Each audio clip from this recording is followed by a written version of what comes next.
Lo spartitraffico pericoloso di Strada Postumia, questione di sicurezza, questione di principio, questione, come si dice tecnicamente, di mobilità. Per questo abbiamo chiesto a un esperto, Claudio Cicero, ex assessore vicentino ed ex esponente dell'Osservatorio Permanente della Mobilità della Regione Veneto, di darci un parere. E lui, il Giotto delle strade, famoso per i rondò, tanto da chiamare la sua associazione Vicenza 360 gradi, dopo i nostri servizi è andato sul posto per guardare con i suoi occhi. Dopo i servizi di Rete Veneta mi sono recato sul posto per capire le motivazioni di perché questi incidenti accadono così spesso e mi sono reso conto che l'errore sta proprio nella segnaletica. Capito? Claudio Cicero conferma quello che dicono i residenti e gli automobilisti di Strada Postumia, a cui noi abbiamo dato voce.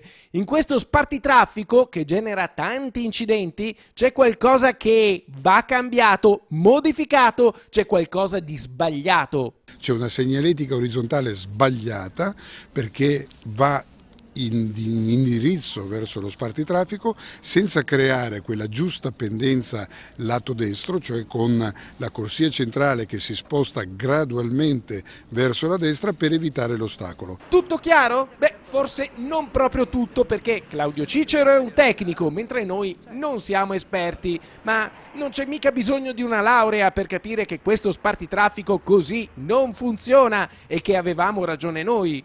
Avevate ragione perché quella segnaletica, la segnaletica orizzontale è sbagliata, la riga di mezzeria va anticipata come inizio di pendenza proprio perché deve invogliare la gente ad evitare l'ostacolo che è lo spartitraffico. Insomma, vedete? Non c'è l'adeguata segnalazione orizzontale prima dello spartitraffico, mentre secondo Claudio Cicero sarebbe necessario con strisce come queste costringere auto, camion e moto con largo anticipo a spostarsi sulla destra per non trovarsi poi all'improvviso lo spartitraffico in mezzo alla strada. Detto questo, parte l'ennesimo appello al Comune di Vicenza.